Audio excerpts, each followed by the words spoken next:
Sa ibang balita, mas pinalakas pa ang puwersa ng Philippine Navy. Ito'y matapos ang pagkomisyon sa bagong barkong pandigma nito na sinaksihan ni Pangulong Ferdinand R. Marcos Jr. At ayon sa Presidente, mananatiling matibay ang tindig ng Pilipinas para maprotektahan ang soberenya sa ating mga teritoryo. Si Patrick De Jesus sa sentro ng balita. Wala tayong isusuko, wala tayong papapabayaan.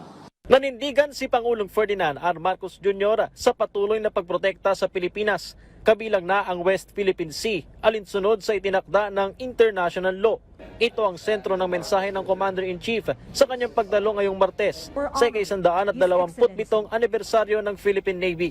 Sa kabila ng tensyon sa ating rehiyon, nananatiling matatag ang ating hukbong dagat. We stand firm.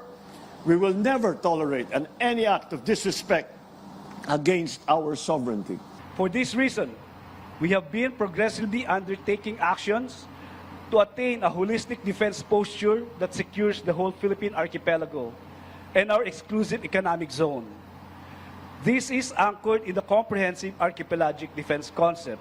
Dagdag pa ng Pangulo, patuloy ang magiging ugnayan ng Pilipinas sa iba pang mga katuwang na bansa, kabilang na pagsasagawa ng military exercises kagaya ng kakatapos lamang na balikatan. All of these are aligned with our broader efforts to foster cooperation and to maintain peace, both within our borders and across the region. 1, 2, 3. Samantala, pinangunahan din ng Pangulo ang formal na pagkomisyon sa serbisyo ng pinakabagong guided missile frigate ng Navy na BRP Miguel Malvar. Noong nakaraang buwan dumating sa bansa itong pinakabagong barko ng Philippine Navy, ang BRP Miguel Malvar, na binili sa South Korea at isang guided missile frigate. Matapos ng commissioning, inaasahang sasabak kaagad ito sa pagprotekta sa teritoryo at soberanya ng Pilipinas, kabilang na ang pagpapatrolya sa West Philippine Sea. Armado ito ng anti-ship, anti-submarine, anti-aircraft at electronic warfare systems, kabilang na ang Sea Star missile, torpedo launching system, 76mm super rapid gun at vertical launching system.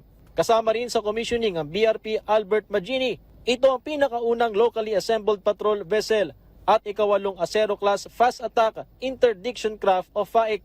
Ipinangako ni Pangulong Marcos Jr. ang patuloy na pagsuporta ng kanyang administrasyon upang palakasin pa ang ating sandatahang lakas, kung saan nasa yugto na ng Re-Horizon 3 ang AFP Modernization Program. We are investing in responsive and up-to-date assets and systems to ensure that our Navy remains a formidable force in the region. Mula Subic, Zambales, Patrick De Jesus para sa Pambansang TV sa Bagong Pilipinas.